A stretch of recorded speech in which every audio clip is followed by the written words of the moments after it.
Hi, welcome back to Southwest Urban Homestead. An important consideration when raising rabbits is feed. There tends to be two schools of thought, all natural and pelleted. Rabbits are herbivores, and the amount of grasses, weeds, vegetables, herbs, barks, twigs, and roots they can eat is simply too long to list. You can, however, find one with a simple Google search, download it, or print it out so you always have it.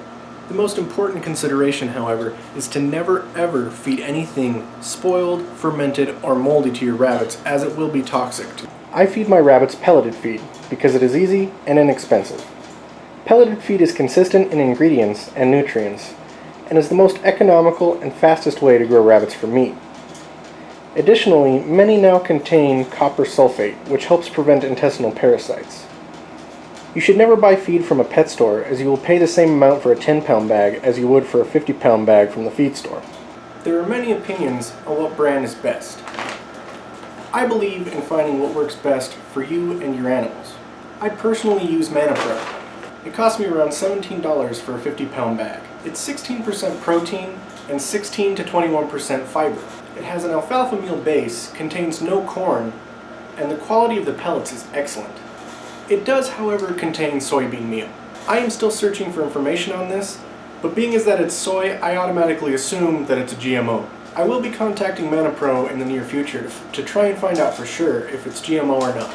I feed all males and dry does 1 cup of pellets per day.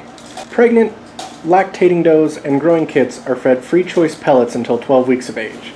Additionally, I may feed another ManaPro product called Calf Mana if I feel extra protein and nutrients are needed. Whatever you choose to feed, it's important you stick to it. Any change in diet can upset a rabbit's sensitive digestive tract. If you have to change feed, it needs to be done slowly over a 1 to 2 week period. You should slowly incorporate small amounts of the new feed into the old feed, while gradually increasing over time until you have nothing but new feed.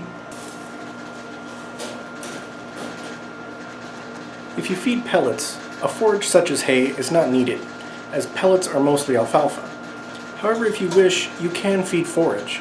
I personally feed alfalfa, as it's the only hay I have access to. I only give 1 handful per rabbit per day because it's extremely high in calcium, which is bad for the rabbits' livers. Because of this, and because they already get all the calcium they need from the pelleted feed, I treat alfalfa as a treat rather than a forage.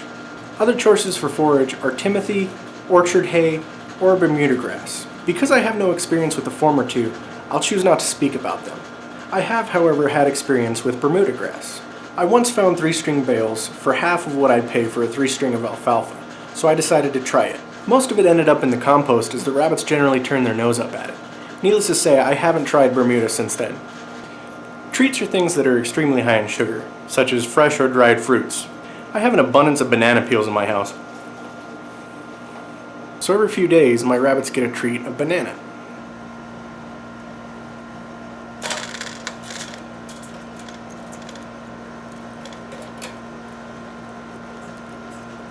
Treats should be fed in moderation because they're unhealthy. Some treats, however, may also have medicinal effects, such as pineapple, which can be used to help treat fur blockage, or papaya, which helps reduce ammonia odor in the urine.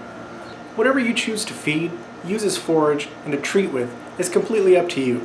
I encourage you to try different things and experiment to find what works best for you and your herd. I hope you found this information useful. If you have any questions or comments, feel free to leave them below. Thanks for watching. Like and subscribe. Have a good one, guys.